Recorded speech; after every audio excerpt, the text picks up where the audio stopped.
ओम नमः शिवाय। आज हम शिव महापुराण का वायव्य संहिता का पूर्वार्ध का 18वां अध्याय पढ़ेंगे। उससे पहले हमने पिछले अध्याय में पढ़ा था सृष्टि वर्णन, ब्रह्मा विष्णु की सृष्टि का वर्णन, रुद्र की उत्पत्ति, शिव शिवा की स्तुति, मैथुनी सृष्टि की उत्पत्ति, मनु की सृष्टि का वर्णन। आज हम पढ़ेंगे दक्ष का शाप। वायुदेव बोले, हे ऋषिगण, एक बार की बात है, सभी देवता और ऋषि मुनि भगवान शिव के दर्शनों के लिए कैलाश पर्वत पर गए। उस समय देवादिदेव महादेव जी देवी सती के साथ सिंहासन पर विराजमान थे। उसी समय दक्ष भी अपनी पुत्री से मिलने के लिए कैलाश पर्वत पर पहुंचे, परंतु देवी सती को अपने पिता के आगमन का ध्यान नहीं रहा। इसी कारण दक्ष क्रोधित हो उठे और उन्होंने महायज्ञ में अपनी पुत्री सती और भगवान शिव को आमंत्रित नहीं किया। देवर्षि नारद घूमते घूमते कैलाश पर्वत पर पहुंचे और देवी सती को उनके पिता के यज्ञ के विषय में बताया। उन्होंने देवी सती को यह भी कहा कि दक्ष ने इस यज्ञ में सभी ऋषि मुनियों एवं देवताओं को आमंत्रित किया, परंतु आपको और भगवान शिव को नहीं बुलाया है। यह सुनकर देवी सती को बहुत दुख हुआ। उन्होंने भगवान शिव से अपने पिता द्वारा किए जा रहे यज्ञ में जाने की आज्ञा मांगी। शिव ने सती को बहुत समझाया कि बिना बुलाए उनका अपने पिता के घर जाना भी व्यवहार की दृष्टि से उचित नहीं है, लेकिन सती ने तो वहां जाना ठान लिया था। वो शिव का अपमान करने के लिए अपने पिता को भी दंडित करना चाहती थी। तब वे अपने पति की आज्ञा लेकर नंदी पर सवार होकर अपने पिता के यज्ञ में पहुंची। यज्ञ में सती को देखकर उसके पिता को बहुत क्रोध आया।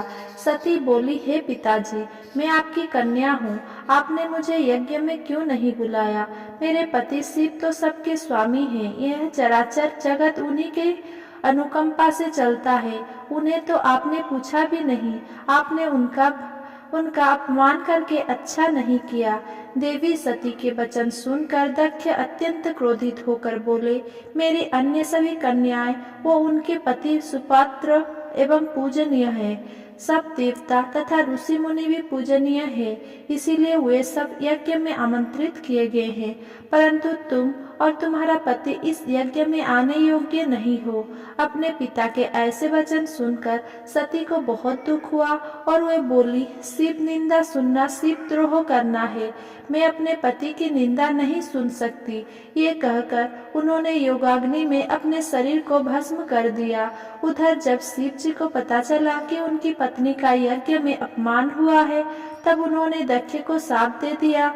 उसी शाप के फलस्वरूप चाक्षुष मन्वंतर में दक्ष प्रचेता के पुत्र के रूप में जन्मे और दक्ष के अन्य जामाता वैवस्वत मनंतर में भी वरुण देव देहधारी के रूप में पैदा हुए। 20वां अध्याय वीरगण का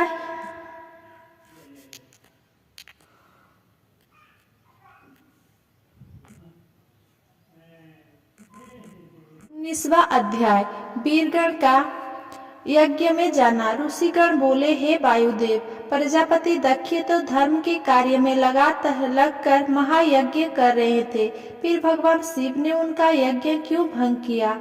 कृपा कर इस कथा को बताइए। तब ऋषिगण की जिज्ञासा शांत करने के लिए वायुदेव बोले, हे ऋषियों, गिरिराज हिमालय की तपस्या के फलस्वरूप देवी जगदम्बा ने उनके घर में जन्म लिया और श्री पार्वती का विवाह भगवान शिव से हो गया। प्रजापति दक्ष ने अश्वमेध यज्ञ का आयोजन किया। उस यज्ञ में वसु, मरुदगण, अश्विनी कुमार, पितर, आदित्य, विष्णु आदि सभी देवता एवं ऋषि मुनियों को आमंत्रित किया, परंतु भगवान शिव को नहीं बुलाया। जब परम शिव भक्त दधीचि ने उस यज्ञ में शिव जी को उपस्थित नहीं देखा, तब उन्हें ज्ञात हुआ कि शिव जी को निमंत्रित नहीं किया गया है। वे क्रोधित होकर बोले, इस यज्ञ में जगत के स्वामी भगवान शिव को क्यों आमंत्रित नहीं किया गया? वो पूजनीय है, पूजनीयों के भी पूजनीय है, फिर तुम उनका पूजन क्यों नहीं कर रहे हो? दधीचि ऋषि के इन वचनों को सुनकर दक्ष बोले, हे महाब्रह्मा से, यहाँ 11 रुद्र तो उपस्थित है और अन्य रुद्र को हम नहीं जानते। इस यज्ञ के अधिष्ठाता श्रीहरि विष्णु हैं। तब क्रोधित दधीचि यज्ञ को छोड़कर चले गए। उधर भगवान शिव ने यह जानकर कि उनकी प्राण वल्लभा का यज्ञ में अपमान हो रहा है, वीरभद्र नामक गण को उत्पन्न किया। वीरभद्र हाथ जोड़कर शिव जी को प्रणाम करके उनकी स्तुति करते हुए बोला, हे देवादिदेव, मेरे लिए क्या आज्ञा है। भगवान शिव ने उसे आदेश देते हुए कहा, हे वीरभद्र, तुम अपने योद्धाओं के साथ प्रजापति दक्ष के यज्ञ में जाओ और यज्ञ का विध्वंस कर दो, फिर दक्ष को भी नष्ट कर देना। देवादिदेव की यह आज्ञा पाकर वीरभद्र ने अपने शरीर से हजारों करोड़ों गण उत्पन्न किए। फिर आनंद पूर्वक यज्ञ का विध्वंस करने के लिए सेना सहित चल पड़ा। 20वां अध्याय, दक्ष यज्ञ का वर्णन। वायुदेव बोले, हे ऋषिगण, वीरभद्र अपने गणों के साथ प्रजापति दक्ष के यज्ञ में पहुंच गए। उस समय वेद मंत्र के घोष से पूरा यज्ञ मंडप गूंज रहा था। वहां पहुंचकर वीरभद्र ने सिंह गर्जना की। वीरभद्र की इस भीषण गर्जना से हाहाकार मच गया। देवता एवं ऋषि मुनि अपनी प्राण रक्षा के लिए इधर उधर भागने लगे। सारी भीड़ तितर बितर हो गई, परंतु दक्ष पूर्ववत ही यज्ञ में बैठा रहा। वीरभद्र जब प्रजापति दक्ष के सामने पहुंचा तो वो क्रोध भरे स्वर में बोले, तुम कौन हो और यहाँ पर क्यों आए हो? यहाँ से शीघ्र ही चले जाओ, अन्यथा अच्छा नहीं होगा। प्रजापति दक्ष के वचन सुनकर वीरभद्र बोला, ए मूर्ख दक्ष, तुम्हें अत्यधिक विद्वान मानते हैं, तुम वेद शास्त्र के ज्ञाता हो, लेकिन मुझे तो ऐसा नहीं लगता। मुझे तो तुम अहंकार का मूर्त रूप दिखाई दे रहे हो। इस अहंकार ने तुम्हारी सोचने विचारने की शक्ति को हर लिया है। मैं तुम्हारी उसी बुद्धि को सही करने आया हूँ जिस मंत्र द्वारा तुमने देवादिदेव सर्वेश्वर कल्याणकर्ता भगवान शिव का पूजन नहीं किया, अब उसका उच्चारण बार बार क्यों कर रहे हो? फिर वो फुफकारता हुआ विष्णु जी एवं अन्य देवताओं की ओर मुख करके बोला, क्या तुम देवताओं की भी मति मारी गई है या तुम्हें भी अपने बल का अभिमान हो गया है, जो त्रिलोकीनाथ भगवान शिव का अनादर देखकर भी चुपचाप मुख दर्शन बने खड़े हो? दक्ष को समझाने की जगह तुम भी उसकी हाँ में हाँ मिला रहे हो। यहाँ मैं तुम्हारा घमंड नष्ट करने के लिए ही आया हूँ। ये कहकर वीरभद्र ने अपनी आंखों से अग्नि प्रकट की, जिससे यज्ञ मंडप जलने लगा। उसने वहां उपस्थित सभी यज्ञकर्ताओं को रस्सी से बांध लिया, यज्ञ पात्र तोड़ डाले। वीरभद्र के अन्य गण देवताओं को मारने लगे और यज्ञ भूमि में उपद्रव करने लगे। उन्होंने पूरा यज्ञ तहस नहस कर दिया। सभी अपनी प्राण रक्षा के लिए इधर उधर भागने लगे। 21वां अध्याय, श्रीहरि विष्णु एवं वीरभद्र का युद्ध। वायुदेव बोले, हे मुनियों, वीरभद्र एवं उनके गणों का उपद्रव देखकर सभी देवता भयभीत होकर इधर उधर भागने लगे, परंतु वीरभद्र का संकेत समझकर उनके गणों ने सभी को चारों ओर से घेर लिया। सब भागने में असमर्थ थे। वीरभद्र हाथ में त्रिशूल लेकर सब देवताओं पर प्रहार कर रहे थे।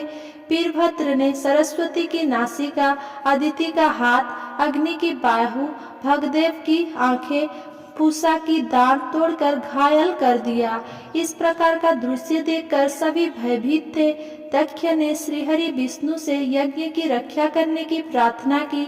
तब भगवान विष्णु वीरभद्र के साथ युद्ध करने के लिए आगे गए। तभी वीरभद्र के सामने एक दिव्य रथ आ गया। उसी समय शंख बजने लगे।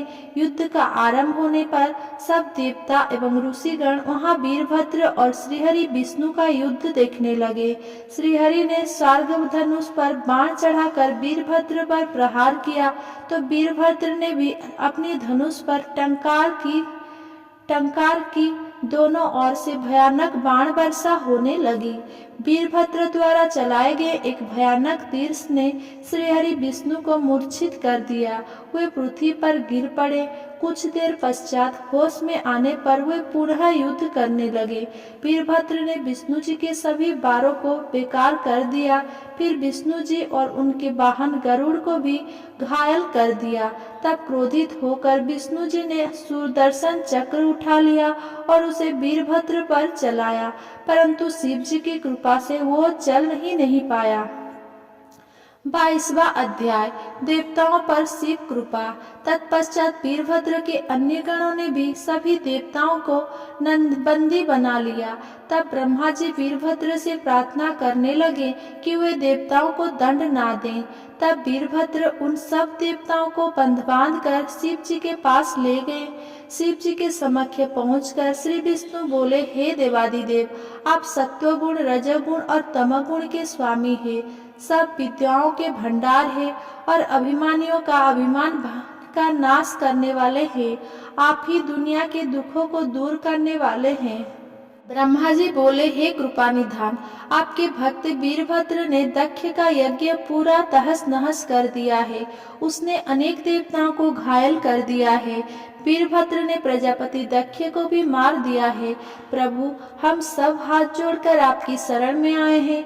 हम सब पर कृपा करें, हमारे दुखों का दूर करें, हमारे अपराध को कृपा करके क्षमा करिए। ब्रह्मा जी की इस प्रार्थना को सुनकर शिव जी ने उन पर कृपा की। शिव जी ने दक्ष के सिर पर बकरे का सिर लगाकर उसे पुनर्जीवित कर दिया।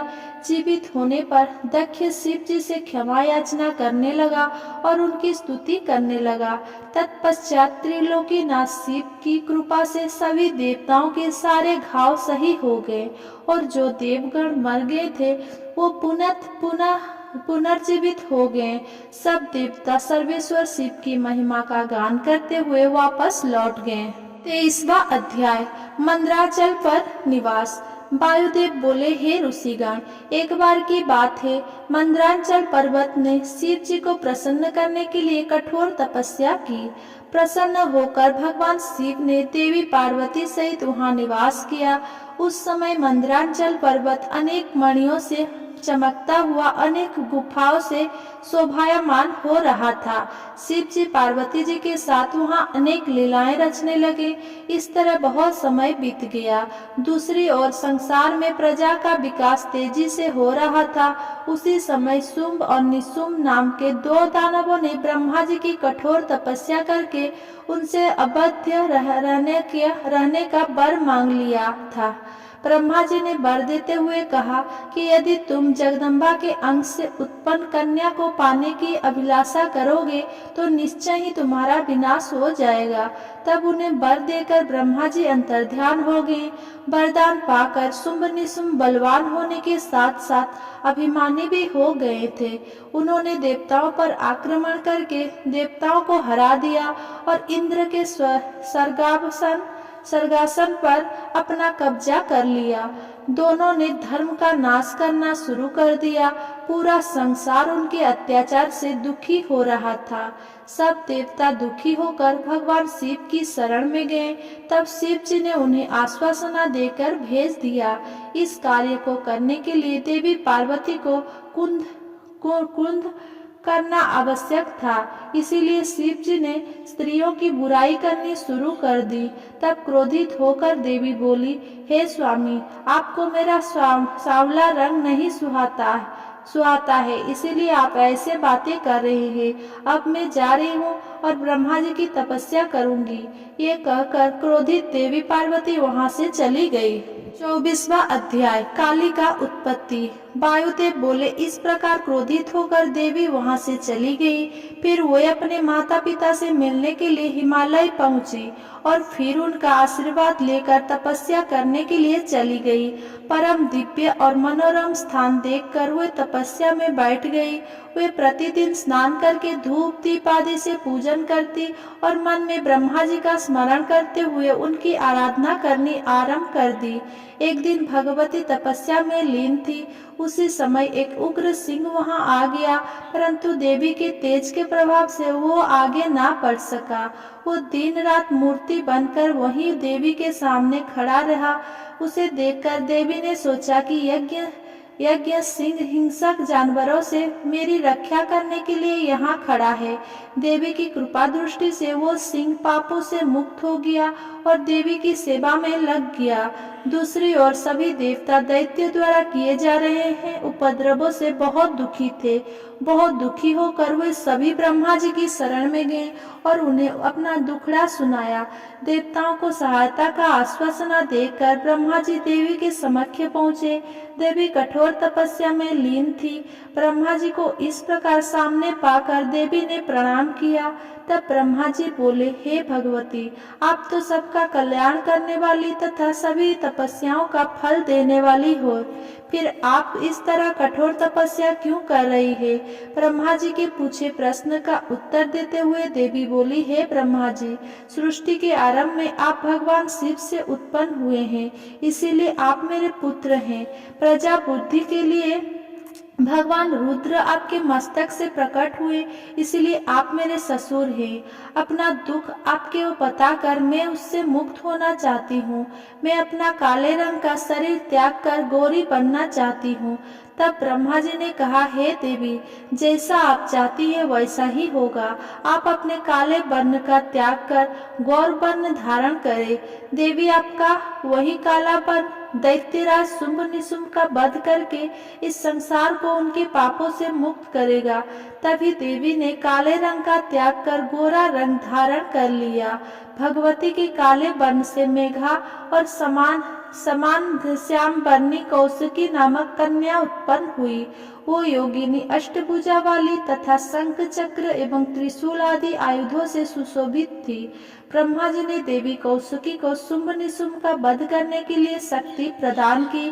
तब देवी कौशिकी ब्रह्मा जी और देवी को प्रणाम कर विंध्याचल पहुंची। उन्होंने शुंभ निशुंभ का वध कर देवताओं को सुखी कर दिया। अगर मेरा ये वीडियो आपको पसंद आया हो तो मेरा वीडियो को लाइक कमेंट शेयर करें एंड मेरे चैनल को सब्सक्राइब करें। धन्यवाद।